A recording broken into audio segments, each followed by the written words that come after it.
بسم اللہ الرحمن الرحیم۔ رسول اللہ صلی اللہ علیہ وسلم نے فرمایا تھا رحم اللہ رجلا سمحا اذا باع سمحا اذا اشترى سمحا اذا قضى سمحا اذا اقتضى۔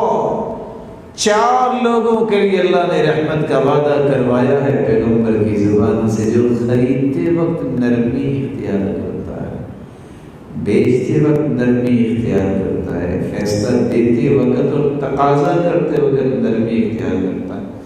آپ جب کسی دکان پہ جائیں آپ یہ بھی کہہ سکتے ہیں السلام علیکم محترم، یہ چیز مجھے درکار ہے، آپ کے پاس ہے؟ سلام بھی کہہ دیا، نیکی بھی لے لی، چیز ملے نہ ملے اللہ کی رحمت مل جائے گی۔ اور اگر آپ جا کے سلام بھی نہ کہیں اوئے یہ چیز ہے آپ کے پاس، وہ آپ کو ہو سکتا ہے دکان سے باہر ہی نکال دیں، تو کیا عزت رہے گی؟ چیز دیتے وقت بھی آپ نرمی اختیار کریں، محترم یہ چیز میرے پاس موجود ہے، اگر آپ کو پسند ہے، نہیں تو نا فلاں جگہ پہ ایک بھائی ہیں ان کی بھی دکان پہ یہ چیز میں نے دیکھی، آپ وہاں سے لے لیں۔ دو کلمے ہیں، آپ کو 3 نعمتیں ملیں گی۔ اس اچھے اخلاق کی وجہ سے قیامت کے دن آپ وہاں کھڑے ہو گے جہاں تہجد گزار اور روزے دار کھڑے ہو۔ اس نرمی کی وجہ سے اللہ کی رحمت کے مستحق بن جائیں گے۔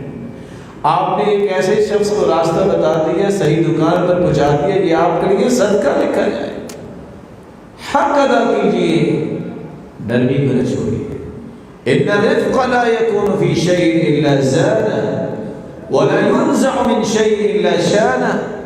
نرمی جس چیز میں آ جائے وہ چیز خوش نما بن جاتی ہے، اور جس چیز سے نرمی دور کر دی جائے وہ چیز بدنما بن جاتی ہے۔ اشہد ان لا